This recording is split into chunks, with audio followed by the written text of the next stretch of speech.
Make sure we don't smack the table again. It was really bad in last week's episode. Yeah, I remember you. I did it a couple times. Yeah. Just got to keep the hands off. I know it's hard for you, Cole. That is hard. Big muscular boy. I'm so glad you're my host. What are we doing here? I can't take it anymore. Joey Bernard is going insane. Hello, everyone, and welcome to the Inside Sports Podcast. This is episode 12? It is. It is episode 12. So okay, 12, I just want to make sure. Yes, the DE is capitalized as Cole, Joey, and Jordan. And we're going to go ahead and kick you guys off with some volleyball. Jay Cruz, I mean, you're the volleyball specialist. Oh, yeah. Break it down for me. I am the volleyball czar. Wait, CZAR, I believe is how. Not even going to attempt to say it anymore. Yeah, they just keep winning. 6 in a row for the volleyball team.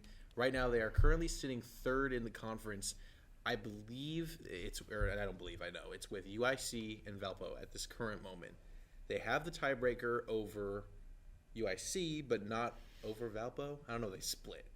So I'm not entirely sure. JB, I think you were doing a little bit of research on tiebreakers. I tried to find information on how the tiebreakers work. I was really struggling to figure out how it exactly would go down.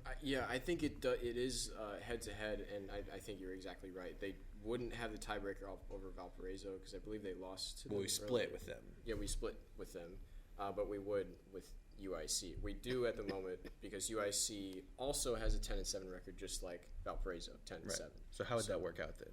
It's a three-way tie. We're at third. Yep. We have the tiebreaker over UIC. UIC is number 4. Mm-hmm. Valparaiso is number 5.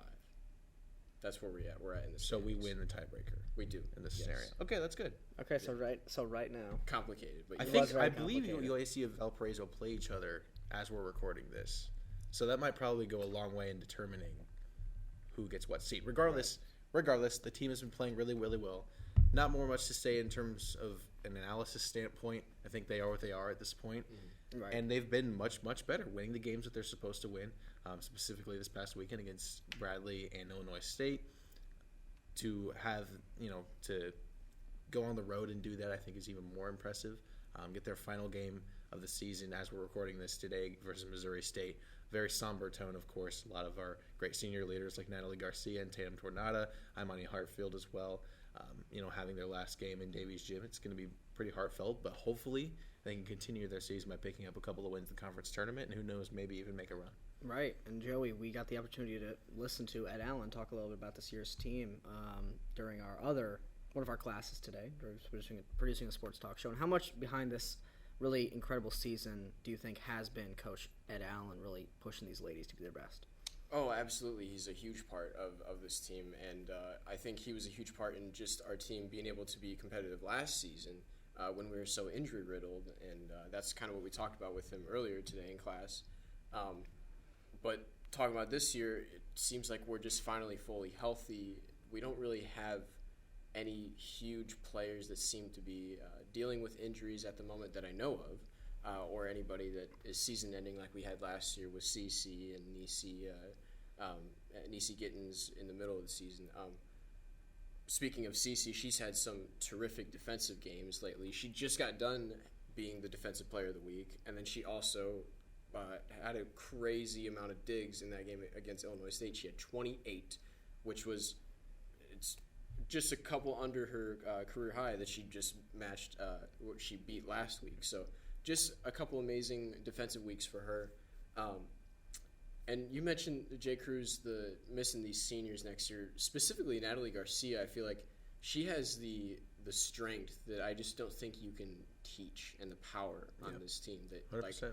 That's something that just won't be able to be replaced when she leaves this team. So she will be greatly missed, along with all the other seniors on this team.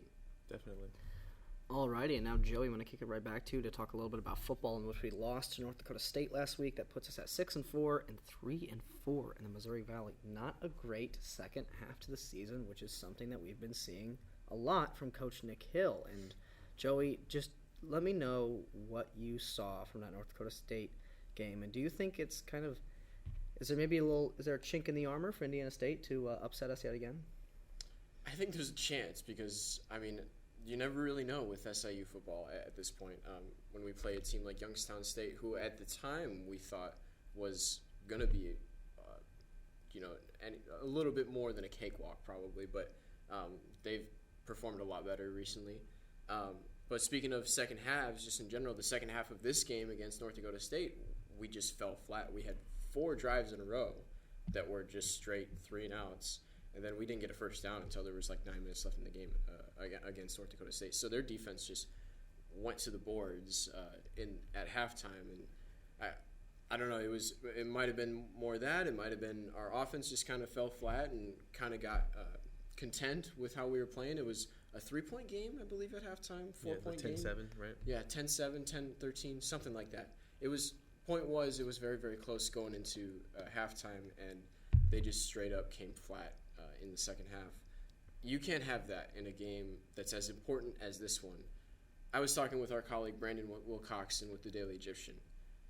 I think this loss against North Dakota State is the biggest in terms of all of our losses, because I feel like now there's like a real chance that now that we had a huge loss against a team that wasn't just like Youngstown State, there's a real chance we can miss the playoffs. Let's say this loss is close. You could chalk that Youngstown State loss as like just a fluke. Yeah. Right? 100%. Let's say we lose this game by 7 points, 3 points, 10 points even per se. It's like, okay, they kept it close most of the time. They're a really strong, good team that can compete. This was just a dud in the second half. Yeah. So I just think this loss was just the biggest one of the season. And Jay Cruz, like I mentioned earlier, we keep seeing this from Coach Hill's teams. Once we get to November, things start to fall apart. Yeah. And what do you think the reasoning behind that is? I mean, it's certainly been the case during my 3 years here at SIU. Yeah, I mean, it's always fallen apart in November, and it's never mattered who we played. A couple years ago, I remember Youngstown State came to us for the last week of the season. Their team was terrible, and they dominated us. Right. And it doesn't really matter who we play at this point. That's just kind of how it ends up. I'm sorry, what was your question specifically? Just why do you think that Coach Hill's teams? I mean, this is a trend with him. I mean, during the past couple of years, he's 2-6 in November. It absolutely is a trend. I really can't put my finger on it. It just happens, and I don't think there's any sort of philosophy change. I think maybe if you want to chalk it up to something, particularly on the offensive end, I think teams figure us out. I think that's one thing you could say. Other than that, I think we just have gotten dominated at the line of scrimmage by teams who are a little bit more physical than us. The 3 biggest games on our schedule this year in conference were South Dakota State, and North Dakota State. Well, all 3 of those teams have bullied us on the offensive line, and we haven't been able to get any sort of consistent offensive play. That's why I was really surprised at the beginning of the game when we drove down the field and scored a quick touchdown. I was like, wow, we're actually going to be able to hang in this game against another really good team like NDSU, but in the end, it wasn't really all that close, and it was because of our inability to stand up to these great fronts. That's exactly right. So let's hope for a shot in the playoffs. We got 1 more week to go. We got Indiana State, and then hopefully, like I said, hopefully it's playoffs, or maybe it's the end for Nick Baker and a lot of these other seniors that are on the roster. Yeah. Right? Yeah. That's what I thought. I don't know why I had the thing in my brain where I was like, wait. Good. Yeah. All right, Jay Cruz, basketball. We won 91-68 over Queens University. Yeah. Kind of expected it, not going to lie. We now sit at 2-0. We've had a pretty easy non-conference schedule so far this year. And we play Chicago State on Thursday. And then during the Thanksgiving break, we have the Cancun Challenge, which features the legendary team, James Madison, right now. They are legendary. They have maybe one of the best starts this season ever after upsetting Michigan State and then winning in that. How much were they down by? Were they down by 5 with like 5 seconds left? State, yeah. It's nuts. Yeah. So there's some good teams in this Cancun Challenge. From what you've already seen this season, where do you think this team is headed once we go down to Mexico? I think we have a real shot to pull off a couple of wins here. I really do, even against a team like James Madison. I know that sounds crazy. They just beat Michigan State, but I really do like the direction this team is headed. And no matter how you want to quantify how good the teams we've played so far are, the fact that we've scored 90-plus in both games, I think, is an accomplishment. Teams in the past, even the really good team like last year, they weren't scoring like that really at any point in the season. Right. And so maybe that's just a difference in play style, a different kind of philosophy that Coach Mullins has put in because of the personnel that we have. But I've been really impressed with how this team's been moving the ball. Facilitating in particular has been something that's really stood out to me. Xavier Johnson's doing an excellent job of that. And again, there's role players like Clarence Rupert and Jovan Stulic coming off the bench, who I really like, and Troy D'Amico, Trent Brown, who have played a first couple of really good games. And how are they going to continue that into a tournament like this where you have to fly all the way to Mexico, and jet lag is obviously a thing. And so I don't know. We'll learn a lot about this team in this Cancun challenge against some pretty good competition. That's right. And so, Joey, the big talk this whole year has been who's going to be our main scorer. And obviously, Xavier Johnson has kind of risen to the occasion. But I think this is a team that, it's fair to say, lacks a little bit of offensive oomph. I think that's something that is a fair criticism that has been made for this team. But that being said, we're seeing box scores where it seems like almost everybody's putting up 10 points. Do you think that it could almost be an advantage that we don't rely too heavily on Marcus Domask or Lance Jones this season? An advantage? I'm not so sure, yes. I'm not so sure there's a clear answer to that question. However, I do just want to point out, speaking of just bigs in general, two players that I think it will be an interesting battle for playing time this year. And we had both of them last year, so this isn't anything new. But Clarence Rupert and Scotty Abube, they both have had a fair share of the same amount of time being on the court with this team. And their production rates in terms of points, rebounds, has been very, very similar, if you're just looking at the box score at least. I want to pose a question to both of you guys, just who in general do you like better? And I have an answer in my head, but I want to know your opinion. Clarence Rupert I kind of think of as a better shooter than Scotty Abube. We're picking between two not great shooters. I know, but you're probably correct. Yeah. Probably a little bit better of a shooter, but from what I've seen, Clarence Rupert hasn't really had as much fight at the boards as Scotty does. So I'm going to say Scotty in this one. It is interesting because they both offer you something different. Scotty offers you a lot of offensive boards. He obviously is a big momentum guy because he can obviously jump, right? He gets at least one or two dunks a game that fires up the crowd. But that being said, I think defensively, Clarence has a much bigger edge on Scotty. Really? I think that Clarence is good moving his feet. Clarence can get into a little bit of foul trouble, but Scotty's also going to be that way because he's such a big guy. I think it's just interesting. I like the lineup of having one guy come in, one guy come out. I think it's just going to depend on the game because, like I said, I think they offer you two very, very different play styles, but both very effective.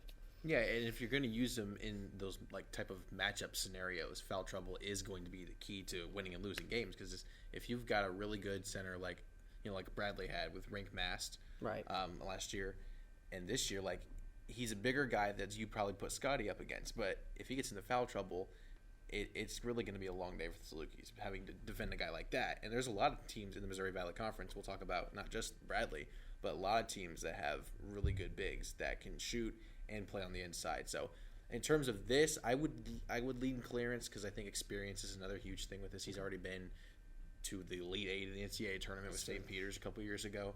I would lean that and from a discipline standpoint as well. So that's what I would say. But in terms of physicality, yeah, Scotty definitely has the edge there. But it's all about just getting him to really harness his abilities and to become a great big man. Yeah, I was just going to say, I liked your answer, Cole, about just being able to use each one depending on the matchups and everything. So I think it will just be showing as to how we handle using both of these two decent players, I guess, on the boards. Right. So, Joey, I'm kicking it back to you to talk a little bit about women's basketball, in which we lost to Cornell in our last game. Don't like to see that, especially after a promising start to the season where we played. Is it Chicago State? Why am I getting that mixed up? Is it Shimo? That's what Chicago State was last year. We talked about it last time on the pod. Like 100, yeah. Anyways, so we beat SEMO, which is an impressive win, and then Cornell kind of falls off a little bit. Now, granted, it was close, but even still, you expect to win that game. We're sitting at 1-1. What were some thoughts that you had on the last game, Joey, in which we kind of fell to a team that we probably shouldn't have? Yeah, I mean, you said it. We just shouldn't have lost this game just in general. They were picked 7th in the Ivy League, and I mean, in Jay Cruz's words, they don't care jack about basketball, women's basketball. Yeah. So I did say That's just kind of a pathetic defensive performance. I know that's probably a pretty strong word, but we have to play better defensively against a team like that. Some bright spots I have written down here. Lanai Randall, she had a double-double in that last game. So that's good. She's going to get a bit more playing time now as our big, now that Promise Taylor is gone. And then Jaden Mason, she was also on the team last year, but she's going to be showing up as another one of those Q Love type players, but a much younger Q Love that's probably going to show a bit more speed than her. But she had a couple steals, 4 steals in that, 18 total points. So those are a couple bright spots, but again, just not a very good defensive performance by this team that I saw. Now, Jay Cruz, we're kind of seeing it. This is what we saw last year, right? At the start of the season. We'd score a lot of points, but we would not stop them from scoring a lot of points either. Exactly. And so, in a game in which we play Cornell, probably shouldn't be 77 to 80. No. Should be a little bit lower than that. We talked about the Breakfast Club and how it was a good thing. But do you think that there needs to be even more done in order to increase our defensive efficiency? And do you have any worry about Kelly Bond White's system as a whole, seeing as we really haven't been able to stop anybody from scoring? Yeah, well, I think the system makes it difficult to play lockdown defense and to get into those like dogfights of games where if you're having an off shooting night, you can still win the game because you're locking it down on the defensive end. But we shot 5 of 24 from 3. That's terrible. I mean, you just can't ever shoot that in any game and expect to win. We also shot bad from the free throw line as well. And it just goes to show that, I know I said Cornell doesn't give a jack about, or the Ivy League doesn't give a jack about sports, and they don't, but they played smart. And they only shot 8 total threes in the entire game. So you see the high score. It wasn't like they were just chucking up threes and they hit like 16 of 20. Right. No, they were getting shots at the rim and getting to the free throw line. This team at times has looked pretty undisciplined, I think. And again, they're still young in certain areas. It's also early in the season. So I think those things will get ironed out as the year goes along. But in terms of can the defense get better with this system, I'm not sure that it's going to look all that great from a statistics standpoint if they want to keep this run and gun style. The two just don't really work out. We talk a lot about Iowa basketball. It doesn't really seem like they care about defense. It's not that. It's just their style of play allows for a lot of more open passing lanes for the other team because then the other team can get in transition and get some easy buckets on the other end. So it's a tough thing. Yeah, it's a tough thing to figure out. And as a coach, you kind of need to balance whatever you want to. You have to balance what's important. Yeah. And for us, scoring points. And like we've always said, it's fun basketball, but sometimes we can get ourselves in trouble. Yeah, I got one more thing I want to add too. Of course. And this is something I heard from Jeff Van Gundy. Mm-hmm. He brought something up a little while ago, and him and his brother were on a podcast with the Miller brothers, Archie and Sean Miller, from Arizona, right? And this is one of the more entertaining things I've ever listened to. Not promoting or anything, but this is just where I got the idea from. And he made a point, and he said, in this new age of basketball, everyone has the green light, it seems. Everyone does, because everyone learns to shoot now. But that doesn't mean that everyone's good at shooting. It just means they kind of look better. It looks better. Their form looks better. Because old bigs back in the days, they never even shot threes. Right. In general. Talking about Shaq's jump shot. Exactly. Yeah. And now everyone looks natural when they shoot. That doesn't mean they're good. And he made a point that that's just the new era of basketball, but it hurts a lot of teams. And it hurt us in that game where it seemed like everyone who got the chance to shoot a three shot a three, but they shouldn't all be doing that. We need to have, as he put it, some players need the yellow light and even the red light at times to keep them from just chucking stuff up. So I think that applies to this team, and I think it'll be interesting to see how that changes as the year goes on. Absolutely. That's it for us for our checkup today, and that means that me and Jay Cruz are going to talk a little bit about college football. Jay Cruz. Don't think about it. We're at week 13? 12. I can't remember. You're always one off. I'm always one off. No matter what, I'm always one off. We are at week 12 of the college football season, and we've got some good games. It's pretty lax week. It's not great, but they're good. It's certainly good. Let's kick it off with a good game. Yeah. Utah at Arizona. Who would have thought Arizona would be 17th ranked in the country? Oh yeah. Because I tell you what, I sure didn't. I had literally no idea. Yeah. They are playing our spread god, Yes. He might be who we talked about most this entire year. Well, for good reason. I mean, that makes Utah's sense. had a lot of big games too. That is true. They have played in a weirdly large amount of big games. Mm-hmm. Usually not the case for the Pac-12 this year. Pac-12 matters. matters. Pac-2. Pac-12. Oh, there you go. Nice wordplay Pac-12, there. yeah. Let's break right into this game. I'm sure you got a spread god stat for me. I do have a spread god stat. However, spread god is not perfect. Believe What? it or not. Spread god isn't perfect. Spread god isn't perfect. No. In fact, spread god has one weakness, Oh no. and it's when he's a road favorite. Mm-mm. He's under 50% Really? covering the spread as a road favorite, and they're only 1.5 point favorites right now. What's interesting about this is Arizona did start out as the favorite, but as we record today, it is Utah who is favored in this game. Arizona is one of the hottest teams in college football. I don't know if 17 is. I mean, it might be warranted at this point with how many wins they've strung together in a row. It's a little high. They avoided a really trappy situation at Colorado last week, got a game-winning field goal. Now they're coming back home against a Utah team that played really well against Washington last week. So, personally, I don't know where I'm leaning on this game. I'd probably slightly lean Utah. Good defense. I say this every week. I like their offensive system. But, yes, there is a stat that goes against spread god.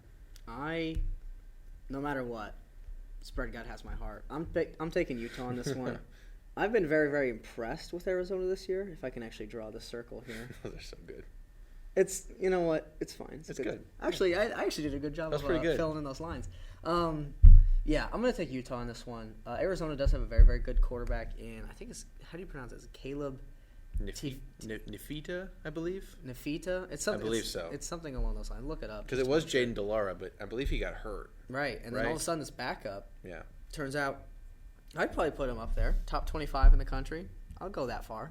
Like, he's played very, very well this year. Yeah.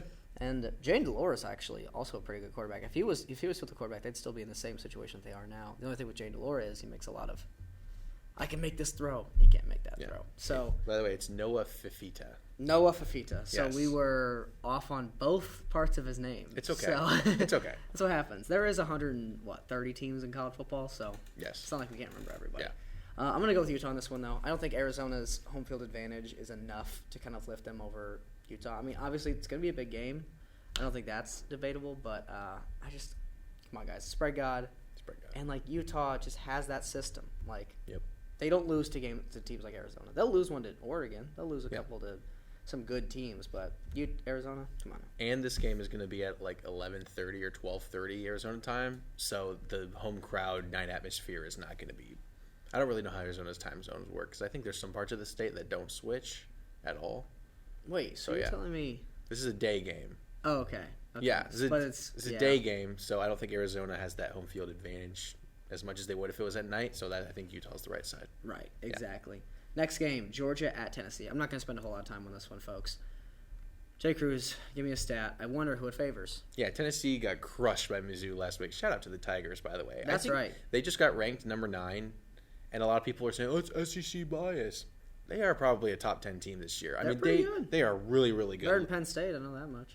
Yeah, I would definitely pick them to beat Penn State. Actually, this is not in favor of Georgia, though. Oh, yeah. This is about Josh Heupel, head coach at Tennessee. Did you know that he's 13-7 in his career as the home team? And you remember, I know last year's Tennessee team was way better than this one, but they did beat Bama at home last year. Mm-hmm. I feel like they've been looking forward to this game basically ever since they lost last year to Georgia in Athens. That's the only thing that would make me want to pick Tennessee, but every other factor, yeah, I'd probably go Georgia. Yeah, we're going Georgia, folks. It's not really going to surprise anybody. This is the Dogs. Some people thought that Ole Miss would get them last week.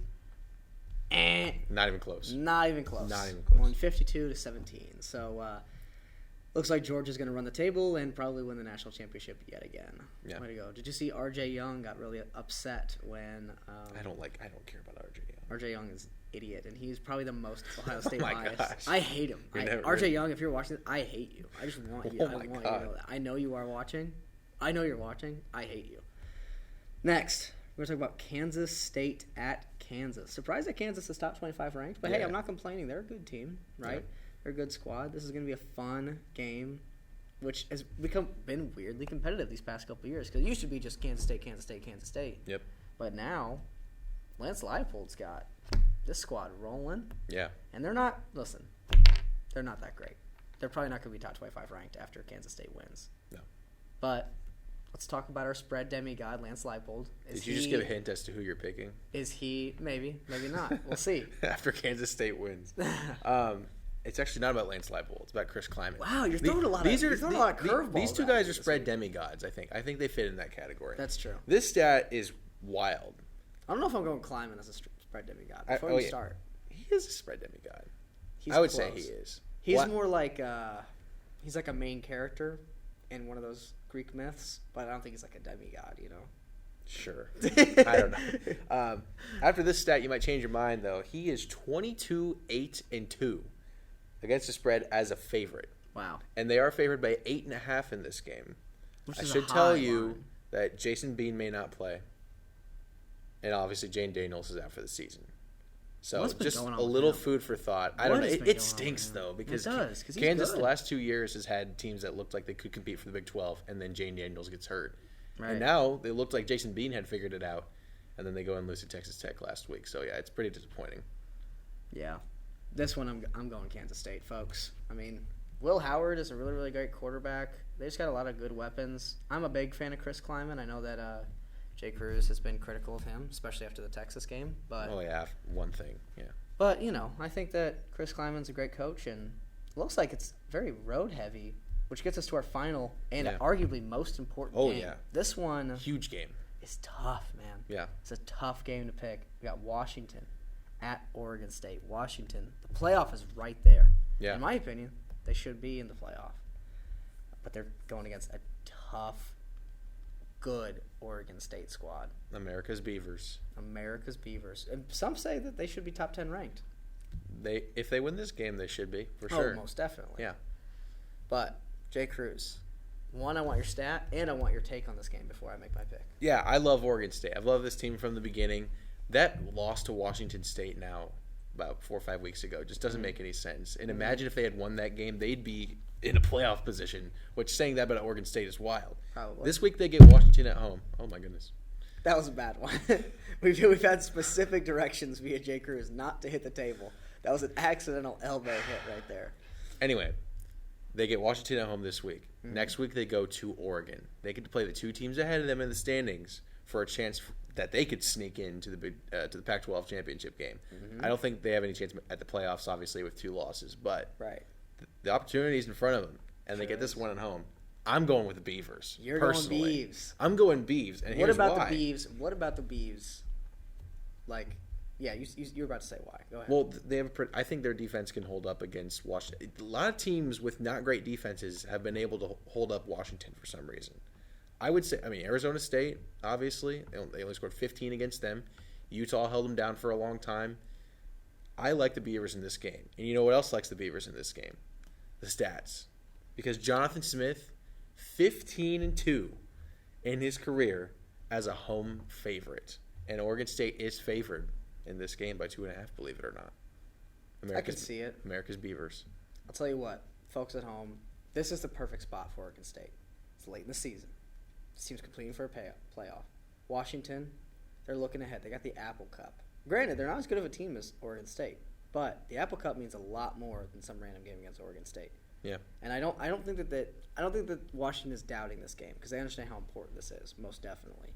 However, we've seen teams have been pretty competitive with Washington. It's probably why they're not a playoff team right now, is because they've had close games with Arizona. Yep. With other squads. Now, granted, that Arizona's game looks a whole lot better when they're top 17 ranked in the country. That's a whole other thing. Point is, this is Oregon State's spot. I can sense the back and forth going on in your head right now. There is, because I'm one of the biggest Washington supporters in the nation. Michael I might be. Penix. They call me Mr. Washington. Be Mr. Washington. They call me Husky Cole, and I'm sticking with it, Husky buddy. Cole. They call me Husky Cole. I'm sticking with UW. I'll let you know, folks. This is a 50-50 pick. I'm letting the folks at home should decide on who's winning this game. If you're like placing bets with your friends, not that we're supporting that at all, but if you're putting stuff out there, don't touch this game. Yeah, this no. could very likely be Oregon State. I'm going to stick with Washington, though. That means I'm going all road teams this week. Interesting. Usually, a couple weeks ago, I went all home teams, and that worked out really well for me. So Yeah. hopefully this doesn't totally screw me over. Yeah. But that being said, I was 4-0 last week. We're You sitting were at 4-0 last 32-13 right now, folks. Yeah, I forgot to mention earlier, the stats are riveting. 16, 28, and 1 this year. They're not great. I had one quick thing before we move on to a couple other new items. Give me just a quick lean, because we won't be having a pod next week. That's right. Give me a quick lean on the Ohio State-Michigan game.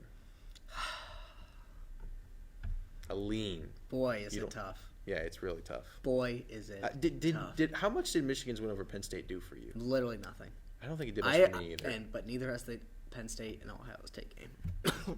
Excuse me. Like you didn't think you learned much about either team. I think by they've just been beating the Penn State. same team all year. I think Ohio State's offense has looked a little bit better. It seems like Kyle McCord's like settling in. Mm-hmm. And then Michigan's just that same chugging engine. I mean, I was not surprised at all when J.J. McCarthy only threw 8 times against Penn State. I think that none of these Big Ten games have mattered. I think that the Big Ten is a fraudulent conference. Oh, wow. For football, at least. In the past couple of years, for football, absolutely. I don't believe in any of them. And I think that this is the one game that matters. I think I'd probably go Michigan. Okay, And that's not because fine. I have anything against your Buckeyes, but I just think they're not experiencing a new quarterback, right? Yeah, But Ohio State's defense has looked better. they have. Which you don't usually say, at least not with Ryan Day's teams. So right now I'm going to go Michigan, but we'll see. Okay. Yeah, I mean, I honestly feel pretty confident. I'm more confident now than I was a couple weeks ago. Michigan doesn't really scare me anymore, especially on And I offensively. totally get that too. Like, you don't need to be scared of Michigan. No, like their running game really hasn't been as good as it has been. Penn Nope. State, at the very least, was able to run on them a little bit. Mm-hmm. And Drew Aller, there were some open receivers in that game, and Aller just was a deer in the headlights and just missed some throws. Receivers dropped balls. So, yeah, I'm not ultimately scared about Michigan, but I wasn't either of the last 2 years either, and we lost. So, who's to say? It'll be a great game. Is it? In Ann Arbor, I was going to say. at Michigan. So, It's gotta be a that's a factor. little bit of an advantage there. Right. However, there are a couple other sports that just started. We haven't talked about them yet: college basketball and NBA. I just want to throw in there that the Maui Invitational, my favorite early season tournament, Right. is happening on Monday through Wednesday next week. So it'll be before we film. It's going to be a great Maui Invitational. Kansas, Syracuse, Chaminade, the Hawaii school, is going to get to participate. Really? Yes, Chaminade? they always do. Great. They always do in the past, but they didn't last year for some reason. Yeah, right. But yeah, Maui Invitational. That is going to be an amazing tournament to watch, and I cannot wait to tune into that. Right. I think the college basketball, it's going to be an interesting year. Yeah, I don't it know is. who really to like. Yeah. I like Marquette for right now. Yeah. They secured a win over U of I last night. Yep. Yeah. Marcus Daly at all. Yeah, Marquette's a top 5 team. But Marquette. I think they probably have some of my favorite players in the country. And Tyler Kolek. I don't know how to say his last name. Iguodaro. I'm not exactly sure. I'm gonna go with Iguodaro for right now. He's their center though. He's probably my favorite player in the country. Yeah. Just because he played. Gosh, does he play the game? And then they have. I always forget his first name. Jones for Marquette. What's his first name? I'm not sure. Not familiar with There's a Marquette. lot of players in college basketball. Folks. Yeah, we Forgive us. haven't really brushed up on our college basketball yet, but by the time college football season ends, we're going to dive right into it. So Absolutely. Can't wait We for are that. Big time. Looking forward to it. Yeah, I think it's just gonna be fun. NBA is gonna be fun too. It's been fun season so far. Has anything surprised you so far? Timberwolves look really good. They had a huge comeback against the Warriors on Tuesday night. I think people need to calm down a little bit. I think. About the Timberwolves? Yeah, I think it's interesting because they're going to have a really good regular season team. But we have to understand that once they get to the playoffs, we've seen Karl-Anthony Towns in the playoffs and we've seen Rudy Gobert in the playoffs. And we just have to remind ourselves of that. But that being said, Anthony Edwards has been incredible. I expect a second-round exit for the Timberwolves, and hopefully they trade Karl-Anthony Towns or Rudy Gobert. I think they would take that, honestly. Getting to semifinals? Oh, right. I think they would take that. That is. And that's a good thing, and I think that this team deserves it. You know, I think Jaden McDaniels is one of my favorite young defenders in the NBA. But, you know, I just think, actually, former Washington Husky, we should have pointed that out. But, yeah, it's just, it's not been surprising because I expected Anthony Edwards to kind of take this leap. He's must watch TV, folks. Like, Agreed. you gotta tune in and check out Anthony Edwards. So Definitely. nothing really. Anything in college basketball that you'd like the nation to know? Because I know that you're a big college basketball head. I'm a huge college basketball head. Again, like I mentioned earlier, Maui's coming up. Just a bunch of these in-season tournaments. If you want to, Feast Week's coming up next week. A bunch of college football with Rivalry Week on Black Friday as well. Your Texas Longhorns are going to be playing on Black Friday. That's right. And obviously Big Saturday as well. There's a lot of sports going on next week. So if you're on break or if you're someone who has eaten way too much Thanksgiving food and you just need to sit down and relax, turn on some college basketball because there's going to be stuff going on all the time. Love these early season tournaments. Right. They're always the most fun. Oh, yeah. Alrighty. No MLB, I think. We're going no MLB because it's all over. There'll be nothing to talk about right now. So we're going to break right into the NFL. It's week 11 of the NFL season, folks. We are well over halfway through now. I was just thinking about that earlier. Which is so sad. It's really, really sad. Yeah. Time's been flying, but that means we've been having fun, right? Yeah. We've all been having fun making picks the last couple of weeks. As a podcast, we are a combined 14-4, I believe. Does that add up? What math are you doing? What? 14 and the last 2 weeks combined as a podcast. Combined. We're combined 14-4, and of course that is spearheaded by JB, who is 6-0 in his last 6 because he wore the Bears jersey. Obviously, The Bears streak. we're all over 500. JB 16-14 in third place at 53.3% though. 6-0 in his last 6 again. I'll mention it for him. 19-11. Cole still staying steady, 63%, and I just love to see that single digit in the loss column, 21-9. Hopefully I can keep it there for at least another week, add up some more wins. It's very aesthetically pleasing. 70%. God, I'd love to see that. However, we have 3 new games this week, and the first couple of games that we're going to talk about have been impacted by some news which we will get to after Joey tells us the state of the team of the Green Bay Packers, who lost another heartbreaker to the Pittsburgh Steelers. But don't we start with winners on this pod? We'll get to those in That's slate. true. That's true. Yeah. Okay. So, yeah, my team is the lone of the 3 that lost this week. But I will say, the stats don't show it. J Love played a good game. If you didn't watch that game, it looks like he played a bad game. J Love actually played a very good game. I have a stat here. J Love stats on deep passing attempts the past 2 weeks. He is 7 of 11, 230 yards, a touchdown. 4 of those are listed as big-time throws. 0 of them are turnover-worthy plays. He has a PFF passing grade of 84.3 in the past 2 weeks. He's played better. Now, I'm not saying he's fixed by any means whatsoever. I'm not saying this to say, buy all your stock in J-Love, but he's playing better, and he's making progress. This O-line still sucks. Mm-hmm. It's really bad. I still hate John Runyon. That is a problem that hasn't been fixed and won't be fixed this year. I think his father played at Michigan or something like that. He did too. Okay. That's why he sucks. He's like a junior or something. So yes, that could be why he sucks, and that's why I hate him so much too. I think I have some trade candidates that we could trade in the offseason or just simply cut by any means. We need to get something for them. I think that'd be great. But Christian Watson, I'm kind of just been annoyed with this past year, and I think we could get a good haul for him, at least at this point. If you're a Packer fan, you know he sucks at this point. But if you're in the national media and not solely focus on the Green Bay Packers like I am or any other obsessed fan, you don't quite know that he sucks so bad. So we could get a haul for him not a haul. I think we could get 2 late-round picks for him, I'd say. I'd take that. Aaron Jones, I feel like his time is done. I love him so much. SIU men's basketball, biggest fan. But right now we just need picks. We have 8 picks in the draft right now. I would love to see that in the double digits, and I think those 2 guys are great candidates right now. I'm glad to see J Love is improving. I don't know if I've ever seen a fan base turn on itself as quickly as the Green Bay Packers fan base. That is true. I do have a funny quote I wanted to mention. 3:08 p.m. Broseph Bernard, you heard me right, tweeted, J Love's shining moment right here. Everybody turn your television on or get a VPN for the Green Bay area. Man, the Packers, honestly, they had a chance. That looked like it was going to be a Packers win. That felt like a Packers win. It did.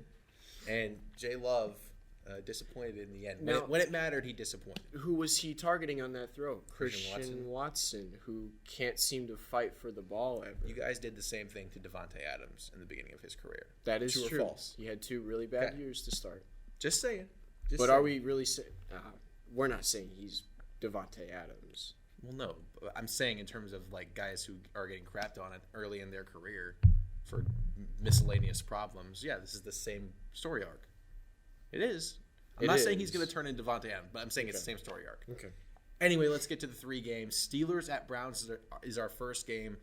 The morning that we recorded this, we got the news that Deshaun Watson will be missing the rest of the season with shoulder surgery.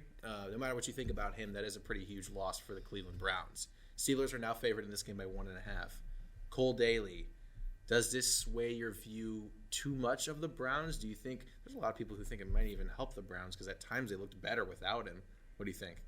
I think this helps the Browns. I think I'm a big fan of DTR. I think he's a pretty good quarterback. I don't think he's like a great NFL quarterback. He looked bad in his one appearance earlier this season. He did, but there's also one appearance. He looked good in the preseason. I want to see what they can offer him. Now, granted, this week isn't going to help him because the Steelers' defense is elite. That is why I've picked the Steelers in this game. Don't mean to spoil my pick.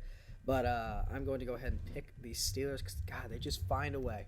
They just always find a way in these games, and I think that DTR is going to have a rough kind of first week here.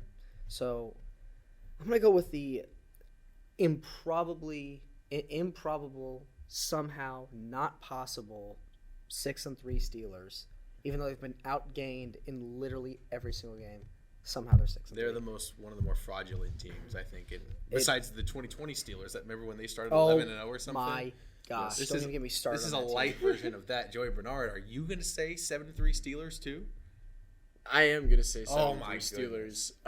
They've played a lot better recently, and they don't really need like a lot of production from their offense. That's just how they're built. That's classic Pittsburgh Steelers football. It matches their city and everything. And I mean, I don't think the Deshaun Watson news really changes my opinion of how this game is going to go. But I think the Steelers, you mentioned defensively, like they have a really good pass rush that I think can beat a good O-line like the Browns have. I think there's a lot of guys on there that are underrated. Cam Hayward. I didn't realize Patrick Peterson was on there until last week, and I watched that game against the Packers, obviously. He had a pick, I think, on Jay Love. I'm not sure. I don't know. Not entirely sure. Anyways. Oh, no, it was Joey Porter Jr. That's who it was that had one of the picks. But anyways, they have a really good pass rush, really good couple of defensive backs, linebackers. I'm picking the Steelers because of their defense in this. I'm going to disagree with you guys on this one. I actually think the Browns, in times this season where they've needed their defense to win a game for them, they've been able to do it. I mean, that was one of the reasons they won the Ravens game last week. I mean, the defense, it was a high-scoring game, but I don't think really either defense played terrible. They both only allowed like 24 points, I believe, or something around there. They got the pick six when they needed it off of Lamar Jackson. I think Myles Garrett and that defense is going to win this game for him. That's really all it is. There's no deep analysis or whatever. And again, I just think the Steelers team is extremely fraudulent. So, 2 teams that are not fraudulent because one is just bad and the other is just good. The Chicago Bears are at the Detroit Lions. We pick games that our teams are playing against each other. I guess we'll see that they won by the same amount. But since the Lions are better, we'll go ahead and start with you, Cole. Quick stay of the team and then make a pick on this game. Yeah, I mean, there's really not a whole lot to say. I mean, we just keep on chugging. And, we talked, I can't remember whether it was last week or 2 weeks ago, and it was like, what do you think from the offense? There's a chance that the Lions have like a top 3 like offensive scheme in the league. Like, yeah. Our play calling has been elite. I really love Ben Johnson. I hope he doesn't leave this year. He most definitely is. But I think that, listen, we're playing the Bears. I'll leave it at that. Honestly, like, there's really not a whole lot more to say. I would rather tune in next week if we somehow miraculously lose this game. Yeah. Like, you can get my take on the team then, but like right now, we're fine. We're doing great. I expect we're number 2 in the NFC right now. There's a chance we get up to probably not because the Eagles are really good, but I'm not scared. Any concern with the defense at all? The Chargers were able to move up and down the field at will, it seemed like, against you guys last week. That is true. And I don't think that we're like a Super Bowl contender. Like, that's just not happening this year. Okay. I think that our defense, like our DBs, it is public information that our DBs like have nothing. Like if we get like the Cowboys in the second round of the playoffs, we're probably losing that. We probably are. I'll be real about it. Like, we're probably not going to fare all that well against them. But, I think that I'm proud of where this team's been and how they're doing. I think that we have to, despite our record, we have to keep expectations tempered. I feel like I know what this team is. And I can expect the same thing. You guys what are those hms for? No, it's interesting because I listen to a bunch of Detroit radio stations. I've made that very well known. And everyone that I hear is just thinks this team's going to the Super Bowl. Nope. So, interesting.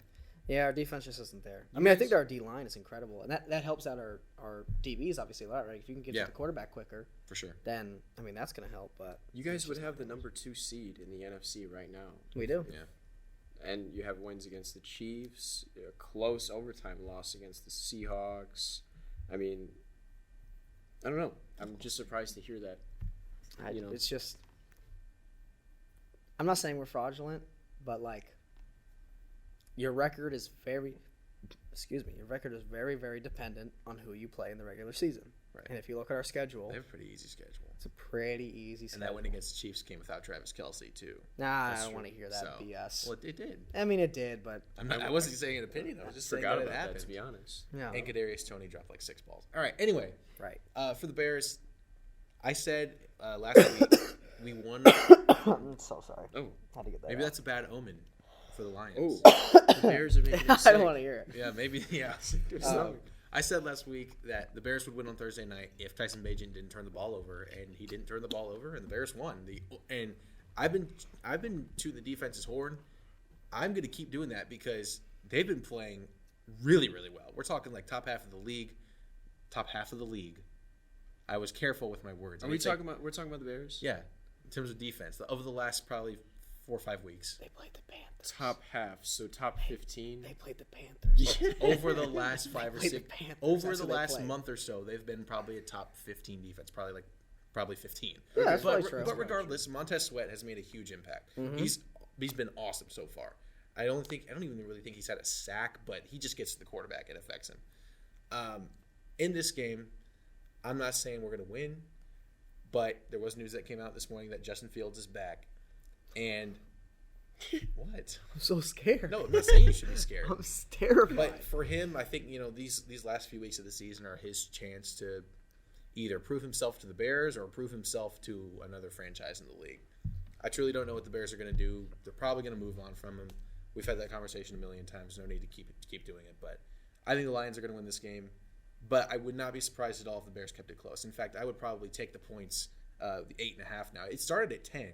And we're all the way down to 8.5 now. So I think people like the Bears in this game, and I think I do too.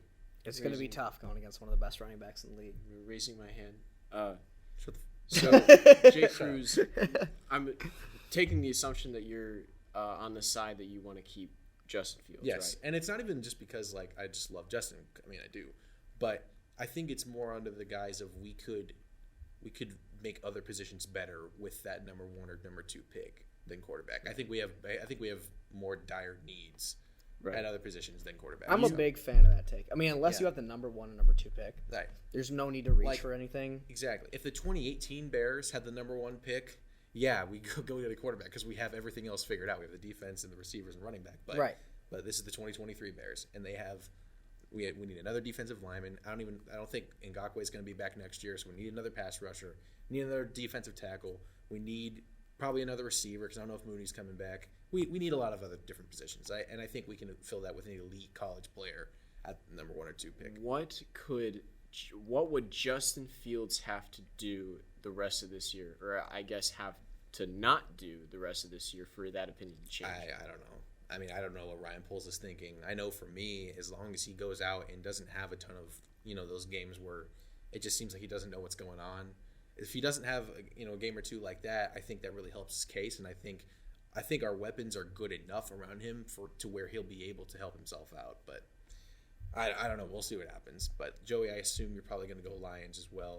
I am, in this because the last time I picked the Bears, they lost, and I had to wear a Bears jersey. Yeah, so it's true. picking He's never against picking the them. Bears again. I'm No, never that's picking good. the Bears again. Case closed. Yeah. That's it. Lions are just the better team here. I agree. Final game of the week.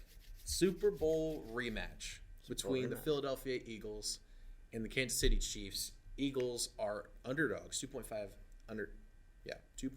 point underdogs in this game in Kansas City on Monday night. I'm going to go ahead and start off with this one. I am picking the Philadelphia Eagles to win this game. They are on a roll. They really are on a roll right now. I think they were struggling a little bit early in the year defensively, but then everyone got healthy, and it's been night and day. Mm-hmm. So give me the Eagles. Not too much else to say other than that. Do you want to go first, or should I? I kind of want to hear from you. Guys, but do you want me? Okay. I'm going Chiefs. I'm going Chiefs in this one. I think that this is in Kansas City. And gosh, that place can be electric. It's arguably probably the two best teams in the NFL. I don't think that's crazy to say.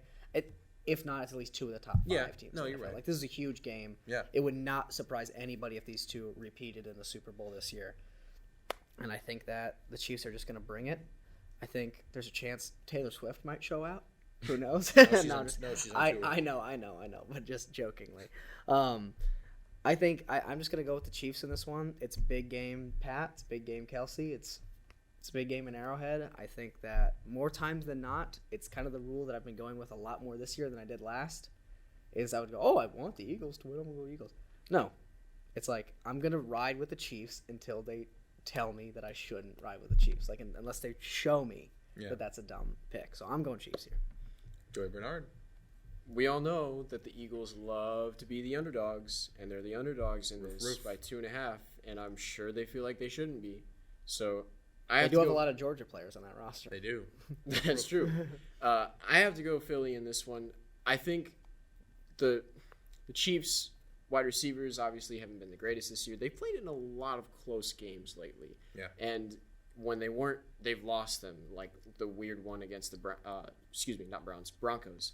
I think it was like 21 to like 10 or something like that.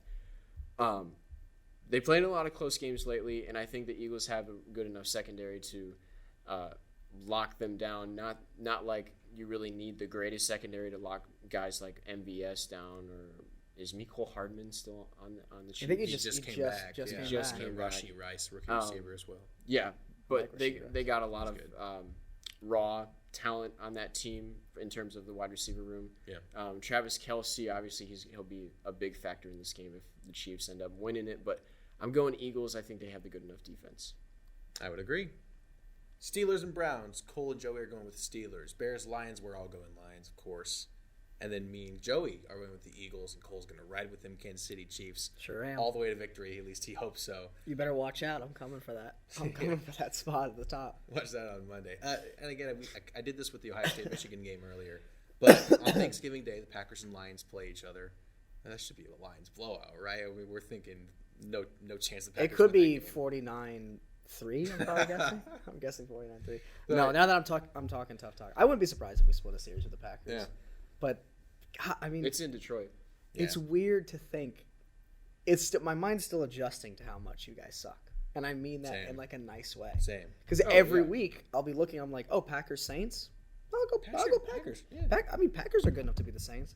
Turns out they're not even. We would have the 7th pick in the draft right now, I think. Whoa, uncharted territory. I know. Welcome. Bo Nix is right in your lap. We've been talking. He's a Packer. Future Packer. Oh my gosh, you mentioned an O lineman a couple weeks ago, and I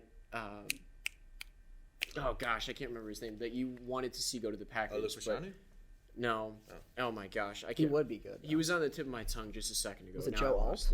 It was Joe Alt. Yes, that's the Packers offensive I lineman. just saw in a mock draft that he goes to Green Bay, and I was like, Cole Daly predicted that. Look at that. What do you know? I'm telling you. Look at that.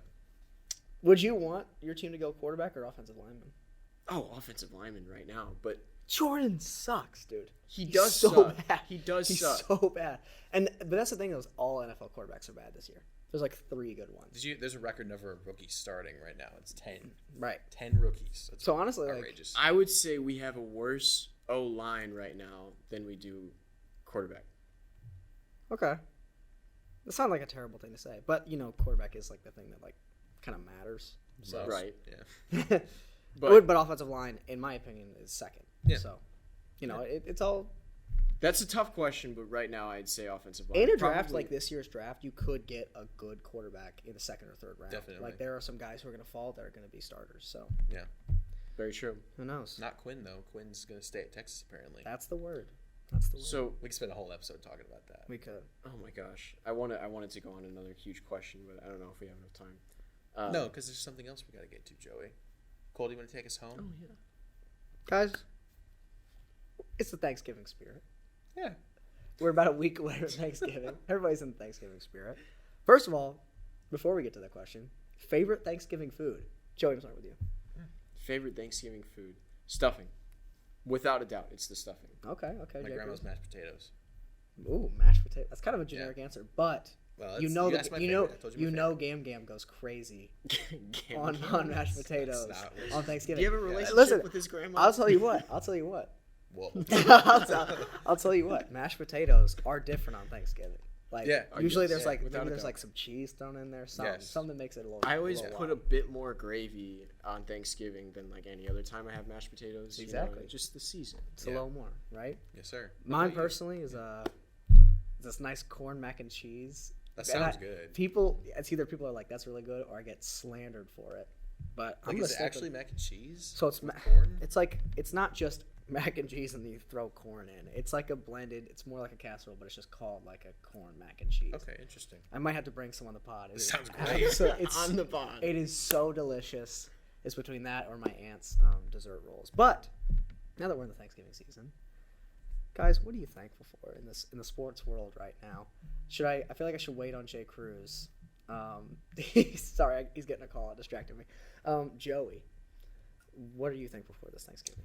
I'm gonna get a little lighthearted with mine. I'm thankful for two different things, Okay. and I'm looking right at them right now. Aw. I'm thankful for you two. Aw. To Come be on. able to do this No, show don't with get these fired two over guys right over here. My favorite two boys. This is probably my favorite part of the week, being with these two boys. Just to be able to do this show, hearing whatever college football opinions or whatever stat Jay Cruz has to put out there. Probably my favorite part of the week. Editing isn't the greatest part, anyways. But being in here, being able Yeah, to talk yeah. with, being able to make picks with these two guys is some of my favorite stuff to do. Yeah. Very, very fun. Heck yeah. Should I wait on you or should I go? Or I'll do go you ahead wanna and go. Okay. I'm very, very thankful, and I've said this before. I'm a Chicago sports fan at heart, right? Mm-hmm. Every one of those teams is disappointing, I was gonna say, dysfunctional. you're They thankful suck. for that. You're thankful for that. But every year I'm thankful, and especially at this time of year, thankful for Ohio State football. This past weekend, I got the chance to go to the Horseshoe for the first time, and it was one of the greatest experiences of my life. I mean, there's truly nothing like a cathedral-like college football stadium, Right. like the Horseshoe, and it makes me want to go everywhere, right? So I'm thankful for the fact that my uncle brainwashed me into being an Ohio State fan, because they are the only thing that keeps me happy in sports year-round. Looking forward to their football games, and I just hope we beat Michigan this year. That's cheating. Hey, we're thankful. We're being Cheaters. thankful. We're being thankful. I will be. right now. Yeah, I'm thankful for Ohio State football. That's what I'm thankful for.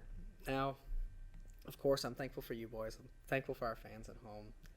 But when it comes down to it, mine is very similar to Jay Cruz's, because I'm thankful that my teams are looking great this year. I Yeah. think, Lions, I know I'm a new fan of the Lions. I know we get a lot of slander for that too. Oh, Cole's jumping on right when they're good. A shocker. But, I think that it's fun to have that. Texas football. When was the last time we were talking about us competing for a playoff? No, yeah. Like Steve Sarkisian's actually figured it out.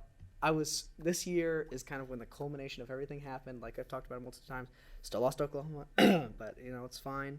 And listen, we're not going to talk about the Chicago Bulls, but Duke basketball beat Michigan State, and that's really all that matters to me. Yeah. Because folks at home, all you Michigan State fans out there, just want to let you know that I hate you. I do. I hate Michigan State. Tom Izzo. I don't have. like him. I'm gonna stay silent on Tom Izzo. I think Jeez, that okay. I hate Michigan State, and the fact that we beat them by pretty much double digits. Boy, am I thankful and happy so far this year. So with all that being said, any further notes from you guys? I love you too. I'm about to get stuffed on Love you Thanksgiving. too, boys. handsome. Love you too. Okay. Thankful for the Inside Sports podcast. Thankful- all right. Wait, what did he say? Folks at home, mind. thank you so much for watching episode 12 of the Inside Sports Podcast. The D is capitalized. It's always capitalized. It's always We're capitalized. thankful that it's capitalized. We are thankful that the DE is capitalized. This has been Cole, Joey, and Jordan. If you wouldn't mind, please, if you are watching this on YouTube, be sure to like, comment if you can, and hit the subscribe button. And then there's also a little bell that you'll see there. Please hit that so that you know when we post a new episode. Ding. And then on Spotify, please be sure to give that a listen and like our episode on there as well. And be sure to follow us so that, once again, you'll get notified. It's every... Are we Thursdays or Friday? Say Friday. It's Friday. It's Just say Friday. Fridays. Sometimes it's going to be a Thursday when we really love you guys. But if we're Maddie, it's Friday. Yeah. So don't worry about it. Thank you so much for listening, guys. Have a great rest of your day.